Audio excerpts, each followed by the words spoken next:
All right, welcome back everyone to Capital Mindset ICOM. I hope you guys are having a great day so far and week so far. I'm here with our special guest. Go ahead and introduce yourself. Yeah, my name's Steve. I have a Substack called the Unemployed Value Degen, and I write about individual small cap stocks that I think are undervalued. And thank you very much for having me. It's a real pleasure.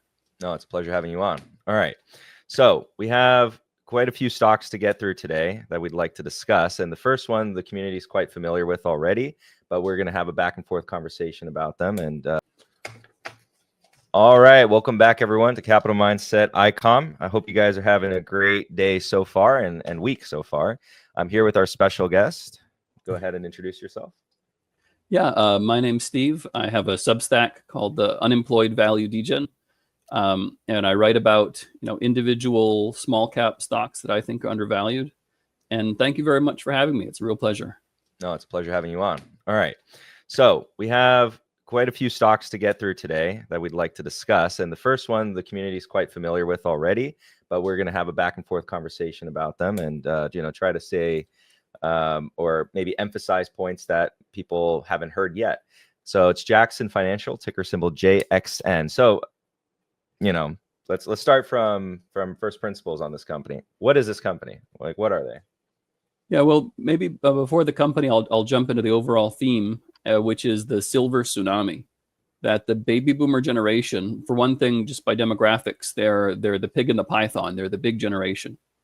And the United States, the middle class, the world's never seen a middle class like this before, especially since the recent COVID inflation. So with the COVID inflation, for one thing, interest rates were high, inflation was high, the debt evaporated from a lot of mortgages. So you have a degree of wealth in the middle class, even on a relative basis, that the United States has never seen before, the world has never seen before. The United States has about 150 trillion in assets. 75 trillion of that is with the baby boomers, which makes sense because of compound interest. They're old. They started saving in like 1965. So as they retire, it's called the silver tsunami. In my background, I have my little mascot, the eagle, and he's partying with the baby boomers. So trying to figure out what this demographic is going to do with their wealth and how to invest in companies that are positioned for that, I think is a huge secular tailwind. And I've got 3 companies, and Jackson Financial is one of them, that I focus on. Jackson Financial is the market leader for variable annuities. They're the top firm. And they're a recent spinoff from Prudential. So even though they have this long history and they have this huge book of business, they've only been public for a couple of years because Prudential spun them off. So alone and undervalued, it was a small cap stock. But this is run by serious insurance professionals, with a big head start from a major firm. And then along with Jackson Financial, the market leader in variable annuities, I like Finance of America Companies, which is the market leader in reverse mortgages, and Abacus Life, which is the market leader in insurance settlements. So Jackson Financial you can invest with them, and they'll give you a variable annuity, which is it's an investment that has insurance guarantee to it, right? So it has some sort of risk protection through an insurance company. A reverse mortgage, right? Once you've paid off your house, if Social Security checks aren't cutting it for your lifestyle, a reverse mortgage company will pay you $1,500 a month, and then a loan against the house will start accruing. So if you're 75 years old and you've got another 10 or 15 years to kick it, and Social Security is not doing it for you, they'll send you $1,500 a month in the mail.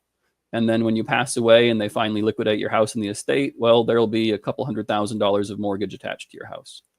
And then Abacus Life, if you have a life insurance policy, and life insurance policies, the thought of it was, suppose this is 1960 or 1970, and women were not big in the workplace, and you're worried about, hey, if I pass away, what's going to happen to my wife? What's going to happen to my kids? Are they going to be able to go to a good college? You might want to have a life insurance company pay you this lump sum to pay off your mortgage and to send your kids to college. But we live in a world now where spouses have their own careers, where they do work, where people have large 401k funds. So what happens if you're 70 years old, your house is paid off, and your kids have already graduated college? What does it matter to you if you've got $500,000 coming to you after you die?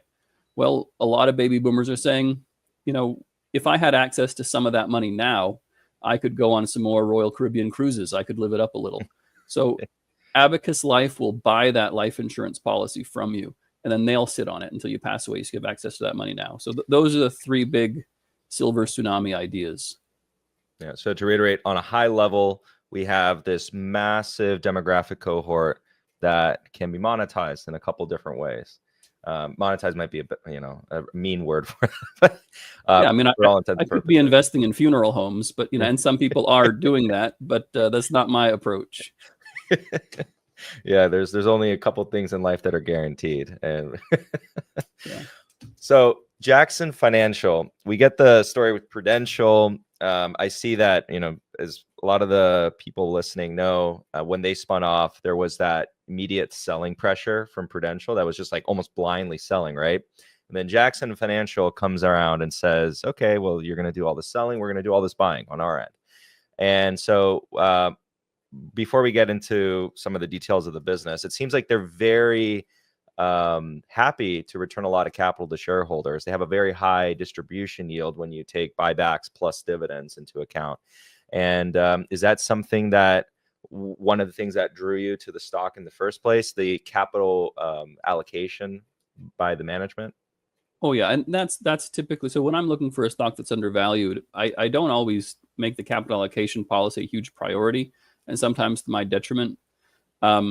Because if something is so undervalued, it's like a cyclical commodity, and you're just waiting for it to bounce back. It's kind of assumed, that the gold mining companies, they're going to, when they're flush with cash and prices are high, they're going to spend money badly. So there's a lot of companies out there that have bad capital allocation policy.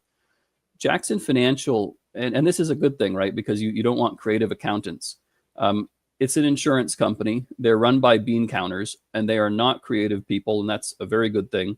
It seems like their capital allocation policy was set and they're sticking to it. So one of the big risks for a company is, well, what if they do a bad acquisition? I don't think that risk is very big with Jackson Financial because they have their niche. They're the market leader in their space. There's not really anything that they could acquire that would improve their company, because you have economies of scale, but you typically have diseconomies of scope. The more different stuff you try to do, the worse you are at all of them. So I think that, and they have been buying back stock aggressively. While the stock is undervalued, it's fantastic. And there's kind of a split in the finance community. If once a stock becomes expensive, should companies keep on doing share buybacks? Once you're trading at a price to earnings ratio of 15 or 20, should the company still keep on doing share buybacks? And I think Jackson Financial is doing the share buybacks. I think they're doing the share buybacks that they'd be doing even if they were an expensive stock. I think this is just their set capital allocation policy, and it just happens to be that they're undervalued right now. I don't think there's any thought involved, we should do more share buybacks because we're cheap. I think their capital allocation policy was kind of set by the culture of a large insurance company. Now they have a dividend, and they want the dividend to grow because the float is shrinking, and that's their sort of a way of going about things. There's not much else they need to buy. So as they make money, they just pay it out to shareholders. And this is further down the road, but as the baby boomers are retiring and Jackson Financial's book of business is growing, they have to so their payout policy right now is only about 50% because they keep on getting new customers. And as they get new customers, they reserve cash. I mean, they have billions of dollars in cash in reserves for, what happens if there's a problem. So like a bank has loan loss reserves.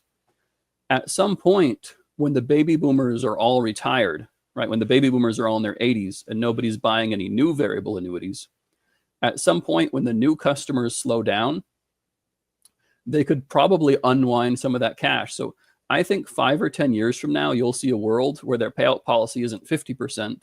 5 or 10 years from now, their payout policy will be 150%, because they'll pay out all of their net income and they'll wind down some of these cash reserves, because at some point, as the pig passes to the python, their assets under management will start shrinking.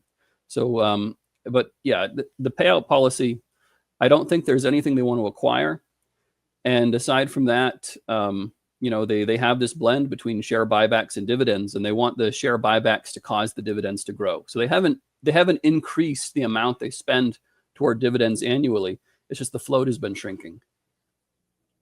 Yeah, and that last part you said, the unwinding, right? So a lot of people don't appreciate that with all insurance companies. When they're growing, right, they just have to put more capital to the side. And so some of the companies, like a couple of PNC insurers we were covering in the community, one of the tickers, ACIC, we covered it when they just came out of, their new entity out of bankruptcy, and they had to grow their book again. When they were in this process of growing, there's this idea, or not this idea, but the management was explaining that, well, we can't return any capital to shareholders just yet. We're in our growth phase. We need to put more capital to the side, secure and improve our ratios. And then at that point, once we start to slow down a little bit, and you're not in this unwinding phase, so to speak, but you're in this sort of like flat plateau area where you've matched the current market demand, and maybe you enter a soft market instead of a hard market, in their case, then you can start to see that return of capital. And so I like that you said that with Jackson. At some point in the future, once the growth starts to teeter off and there's not really any net new sales, this unwinding, you could start to see payout ratios that exceed, in terms of return of capital, in excess of their net earnings, just because they're getting all this capital freed up that was previously tied to these liabilities that they just needed to shore up for. Now, on that note, their RBC ratio seems quite healthy, especially when I compare it to peers.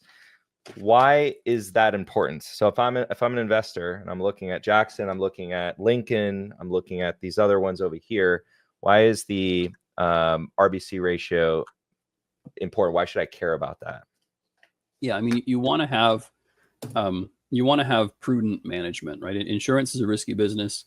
You can kind of, an insurance company that takes the wrong risks and blow itself up a lot like a bank. Mm-hmm. So you really have to look at management and see, are these guys giving off all the signs that they are extremely conservative? It's kind of a juxtaposition. You want this, aggressive valuation on a conservative management. And I think you only have that because Jackson Financial is so new as a spin-off company that hasn't been properly valued yet.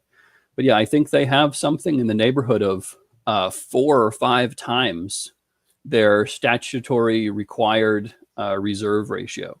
So, the government tells them, okay, as a variable annuity business, this is how much you have to set aside in case, a big whoops happens. And they do 4 or 5 times that amount.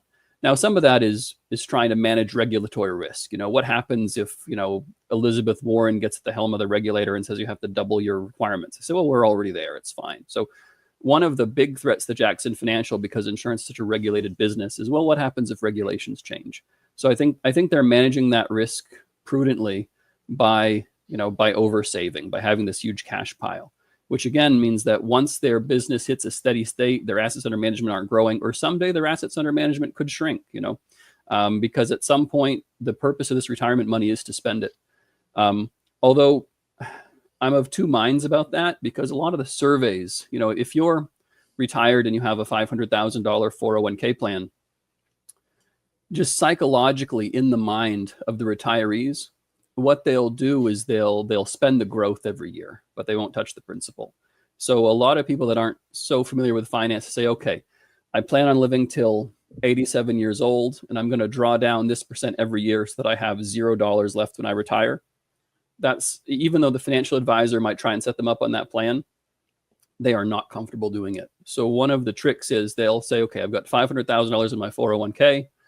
I'm going to take out the growth every year. And there will always be $500,000 in my 401k. So it's not clear if these baby boomers, if their plan is to draw down their investments or their plan is to only live off of the income. But then at some point they do pass away.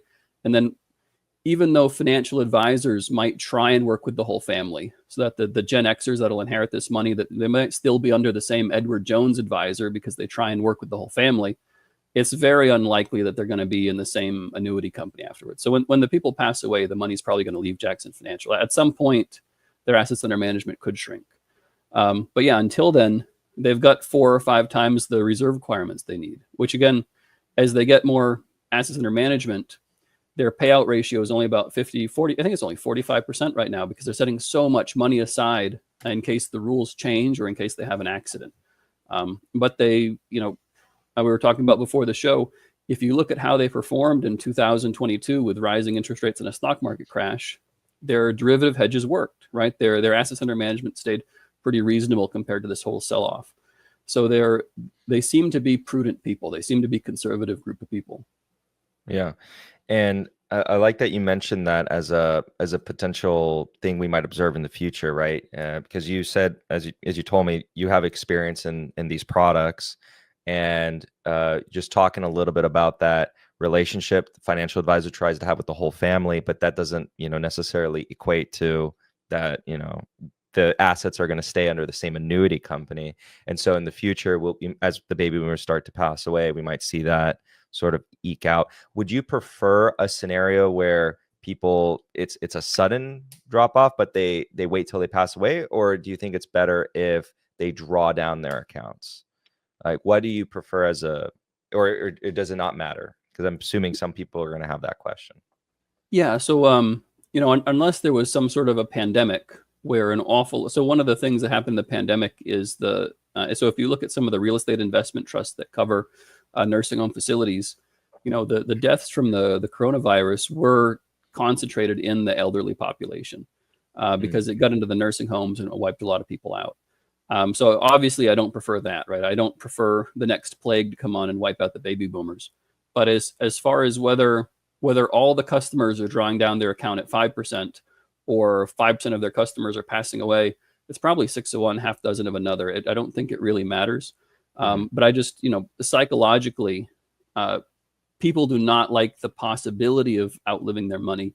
So you have this world where people are just comfortable living off of the growth and not touching the principal, which it's just a psychological quirk, because once upon a time I was a financial advisor with Merrill Lynch, and when you're dealing with clients, you work with them for a target date. When do you want this money to run out? We're going to draw down 7 or 8% a year so that it reaches zero by the time you get there, so that you can have the highest quality of life along the way. A lot of people just aren't comfortable with that, right? They want their little nest egg untouched. And it was just a psychological quirk. Okay. And with Jackson, if we had to perceive or kind of pencil out the largest risk, we touched upon it already with their hedging, but what's the greatest risk? If I'm an investor in Jackson, what should keep me up at night? Well, there's things that affect the stock price, right? So as a retail investor, stock price going up and down.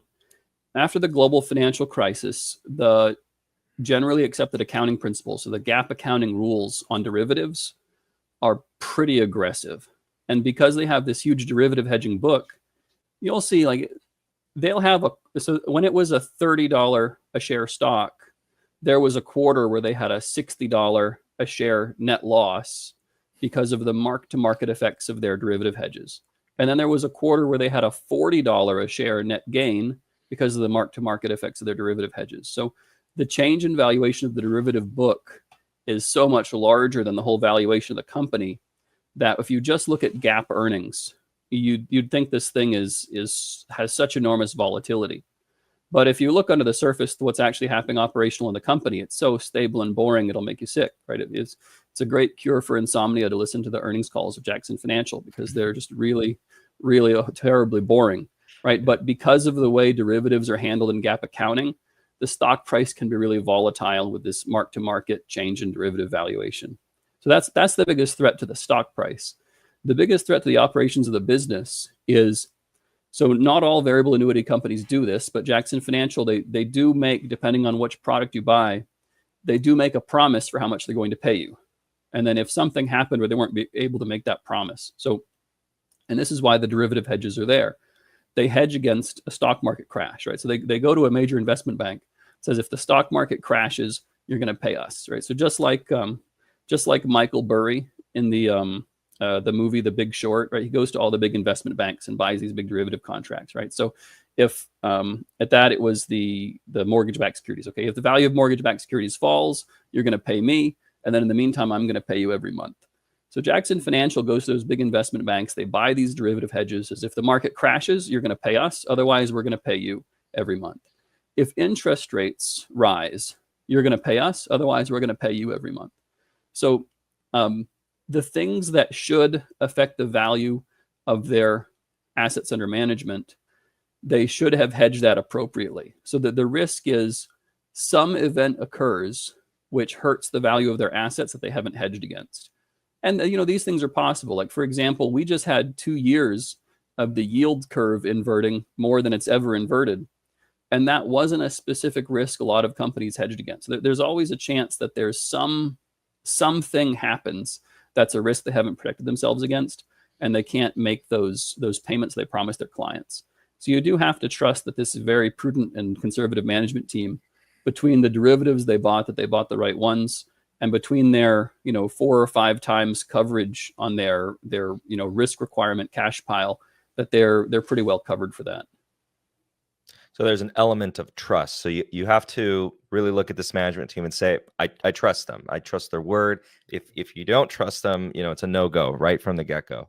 But that's, I think everyone would agree here that that's the same with all financial firms.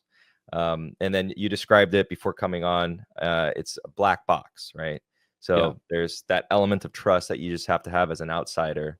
And that could arguably be, right? Would you agree that that's maybe why these entities have been so discounted? And I like to say the word, there's industry scarring, right?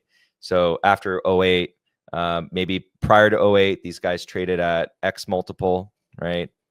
Adjusting for all the changes. But now there's a little bit of a hesitation, and we're over 10 years ago from the 08 crisis. So I don't think Jackson Financial's valuation is due to that, because I think it's Equitable Financial is one of their largest competitors, and their price to earnings ratio is closer to, I think it's 13 right now. There's really no excuse for why a well-run financial company doesn't trade at a price to earnings of about 15 during good times or peak value. Maybe after a 20% drawdown in the stock market, it's not still at a price to earnings of 15. But I think if you look at the peer group, and Jackson Financial is trading at a price to earnings, trailing of 7, forward of 4. But again, you've got gap mark to market. So if you use their own internal measure of operational earnings, it's at about a price to earnings of 5. There's really no reason why the company shouldn't be tripling on a multiple re-rating that I can see, because they even their other peers in variable annuities like Equitable Financial are trading at a PE of 13, 14, 15. So I think it's the newness of the company as a publicly traded entity. I think it just takes years for people to realize, hey, their payout policy is stable, their earnings are stable. This company, volatility is something that, or having stability is something you have to prove over time. And I don't think there is a substitute for time. I think people are just going to have to see, like, oh, these guys buy back stock every quarter like clockwork, and they've been doing it for 5 years. Well, we need 5 years of history, and there's only been 2 or 3. So I think the re-rating just comes over time with them. That would be the greatest scenario in this case, investing now, if they're doing all these buybacks. I mean, I would love that. Yeah. Because when I was looking at Equity Financial, right, for anyone listening, EQH is the ticker. Their primary product is RILAs. Can we get into, for the audience, like, what is a RILA? Let's start with that. Like, what the heck is a RILA? Yeah. So there's a fixed annuity, a variable annuity, and RILA is a registered index-linked annuity. So RILA, you say, hey, I want my assets under management to have something like an S&P 500 like return. So it's going to be an annuity that's linked to an index like the S&P 500. Now, there's going to be a cost to that, right? So because it's an annuity, you're saying, well, I want it to be like the S&P 500, but only on the way up and not on the way down. So if the S&P 500 crashes 20%, I don't want to lose money. What that means is if it goes up 20%, you don't get 20%, right? So they're going to take some of your upside, sell that, and use that money to cover the downside. So if it goes up 20%, you're going to have a maximum amount that you can do in that year. Might be 9, might be 12, might be 11. It's somewhere in there that you have a best case scenario that's worse than the S&P 500. But when the S&P 500 crashes 20% in a year, you don't lose any money. So that's a index linked annuity where the returns are linked to an index.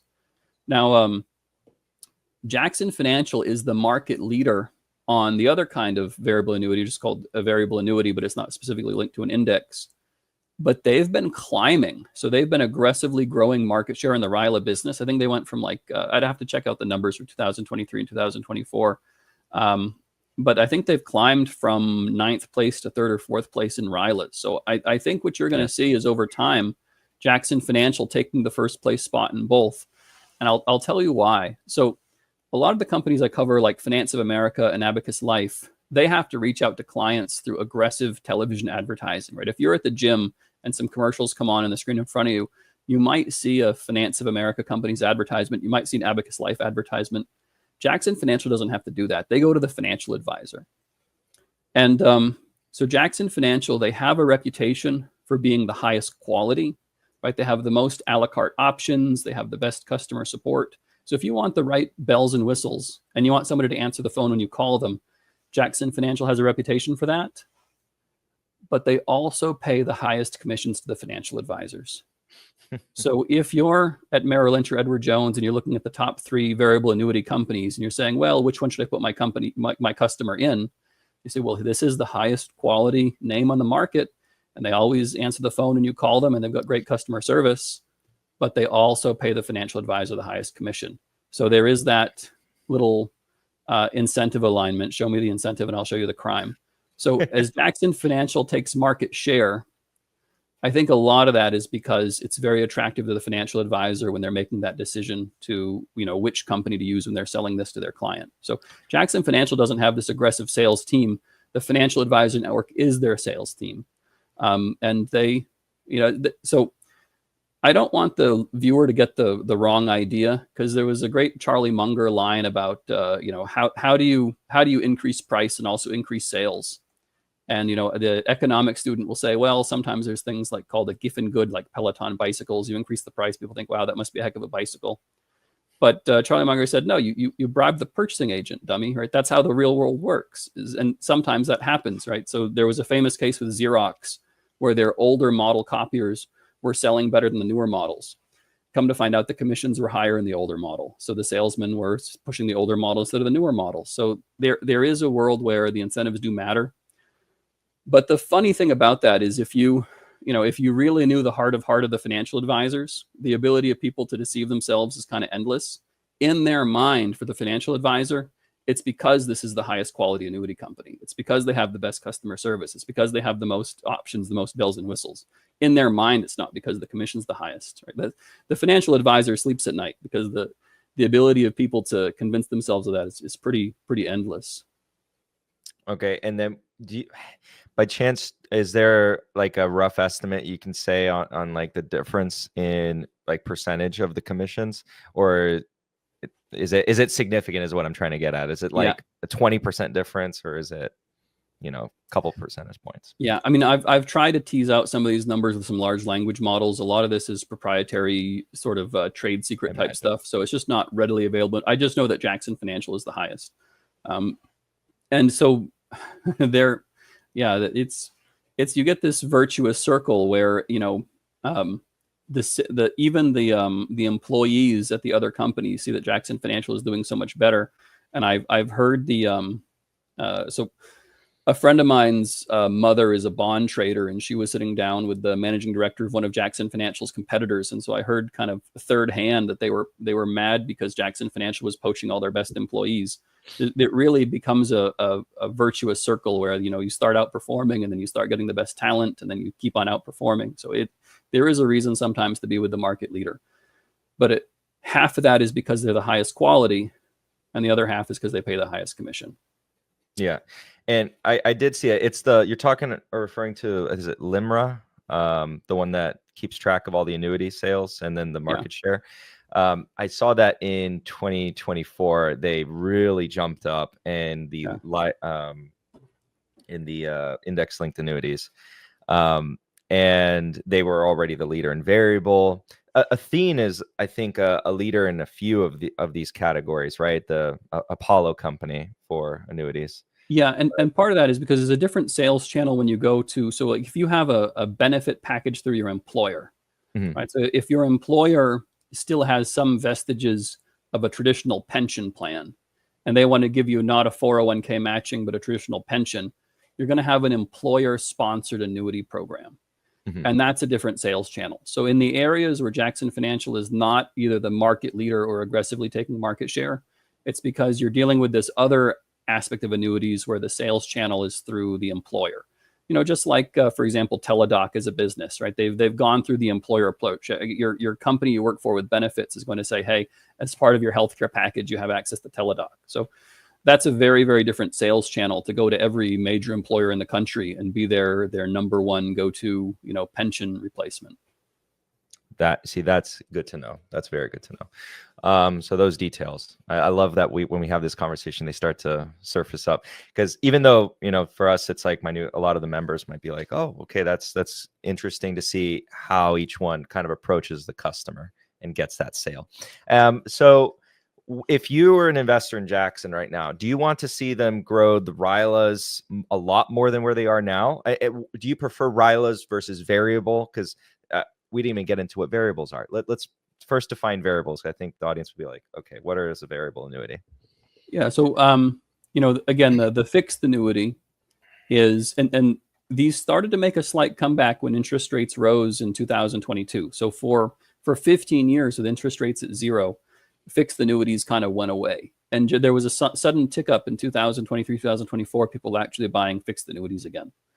And a fixed annuity, it's a lot like a bank CD, right? You say, okay, hey, annuity company, here's this giant pile of cash. I want you to guarantee that you'll give me 4.5%. I want you to guarantee that you'll give me 5%. But when the benchmark interest rates are zero, what the annuity company can promise, nobody wants a fixed annuity with a guaranteed fixed, for the rest of your life at 1.5%, right? Nobody can live on 1.5%. So the fixed annuity is where the annuity company says, okay, we promise you 4.25% for the rest of your life, or something like that, but it's going to be based off of the prevailing interest rates at the time. A variable annuity is where they say, okay, as the market goes up and down, you'll have some of the ups, but you'll have none of the downs. And the initial version of the variable annuity, they weren't specifically indexed linked. They weren't saying, okay, because at the time when variable annuities first came about, it was because the fixed annuities had lost their luster because interest rates were too low, starting back in the early 2000s with Alan Greenspan. You'll say, okay, this thing that we had thought of as annuities, they're not cutting it anymore. We need some equity-like exposure. But at the time, the S&P 500 ETF hadn't taken over everybody's mindset. Now you have a world where the retail investor, the vast majority of money, people say, okay, just put it in the S&P 500. So just as a marketing thing now, the variable annuities say, okay, we have something like the S&P 500, but when the S&P 500 goes down, you don't lose money. But then on the way up, you don't make as much either. So in between fixed annuities and index-linked annuities, the salespeople knew that you had to have some exposure to something that was equity-like, but the marketing hadn't gotten to this world yet where everybody is automatically contributing to the S&P 500 every month through their paycheck. So it's just it is solving the problem that low interest rates make fixed annuities unworkable, but the world had not gotten to this zeitgeist where everybody's putting their money in the S&P 500. It's just kind of a bridge between the two. I don't have a preference which of the two customers like, which of the two is easier to sell. I think you're going to see Jackson Financial again. They increase all their bells and whistles, right? If you want a minimum amount sent to you every month, they can do that. If you want a death benefit to pay for your funeral, they can do that. So they focus on having customizability and bells and whistles. It's really just marketing and what's easier for the financial advisors to sell. They're going to have their ears open and try and figure out what the market wants and try and supply it. But at the end of the day, I think it's, potato. They're taking a certain assets under management fee. About half of that goes to pay for the derivatives that protect the book of business, and the other half goes to Jackson Financial. And I'm just very rough estimates. I think that number is about 2% of assets under management, with half of it going to pay for the derivatives. And so I'm kind of mentally in my head, I pencil out if they've got 330 billion of assets under management, I think this company is going to have net income of a little over $3 billion a year going forward. And their internal operating figures are pretty close to that. So then you put a 15 times price to earnings of $3 billion. Actually, I think I might be doing this wrong. Yes, I've got to check my own writing because I'm over 40, so my brain's fogging out a little bit. Go for it. So call it revenue, take out some costs. I think Jackson Financial has room to either 3x or 5x from here. But if you want to see my numbers in my spreadsheet, it's all in my Substack. I don't have perfect recall, but my Substack only charge $5 a month. But in May, I'm upping it to $7 a month. And I've Jackson Financial, I did a whole big spreadsheet showing, projections out 5 or 10 years. And so you're using for your valuation, you're doing some sort of terminal multiple method. Yeah. And do you view the book value of Jackson Financial as also a barometer of value in this case? So they're trading at, what is it, like 0.6? Is it 0.6? I think book value is at 120, close to that. So there's their GAAP book value, there's their own adjusted book value, and then there's the competitors. Similar financial firms traded a book value of 2 times, and they're at 0.6. But similar financial firms traded a PE of 15, and these guys are at a PE of 5. So whether you triple a book value of 0.6 to get to 2, or you triple a PE of 5 to get to 15, the numbers came out pretty similarly, whether you look at book value or price to earnings. It was both telling me this company was, had room to triple on a re-rating. And then in all the years that it takes to re-rate, they're doing these aggressive share buybacks at a cheap valuation. So that's where I get, if it takes 5 years to re-rate, it's probably a 5x with, a triple coming from re-rating and about a 2x of that turns coming from the buybacks in the meantime. And then there's also, I'm not counting so much on the organic growth of the business because at some point they're going to run out of baby boomers to sell products to. And that demographic will start shrinking, that cohort. But so I'm less on the organic growth and more just on the, more on the re-rating and the income, the assets under management.